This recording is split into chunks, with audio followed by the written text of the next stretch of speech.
सरगम recording studio सहार।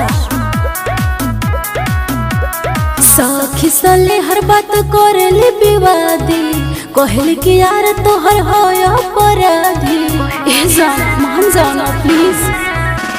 साखी साले हर बात करेले विवादी, कहल कि यार तोहर हो अपराधी।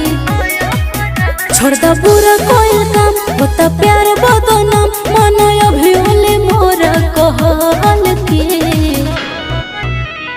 बचपन से न छुअनी कलम, लेके घुमनी पिस्तौल के। जिलक रंग बजे हाई ये गोरिया, रहिला न केहू से डर के। जिलक रंग दर हाई ये गोरिया, रहिला न केहू से डर के। जिलक रंग दर हाई ये गोरिया, रहिला न केहू से डर के।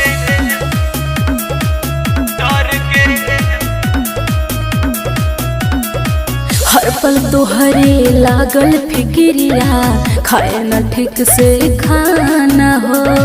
लिस्ट में नाम छपल बा तोहरे, खोजला पुलिस थाना हो। कोर्ट कचहरी से डरे न लगे, होला बेले किसारा में। दिल में नाम भइल बरंडबा, और वल जहाना गाया में। होई सारा गड़बड़, पापा खोजा तारे बोर, रह जाइब तू हाथ महल के। बचपन से न छुअनी कलम, लेके घुमनी पिस्तौल के। जिलक रंग बजे हाई ये गोरिया, रहिला न केहू से डर के। जिलक रंग दर हाई ये गोरिया, रहिला न केहू से डर के। छोड़ दो ये सब।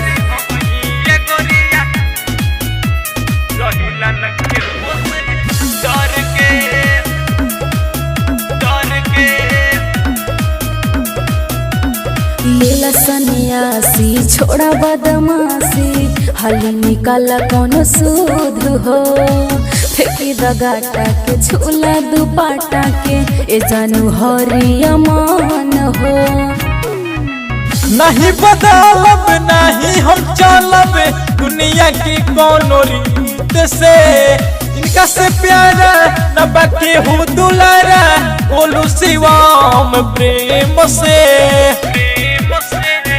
तोहर कोई गुंडा कर दे, लागे प्यार बंद कर दे। दोबारा गलनी हम देखी गोल के।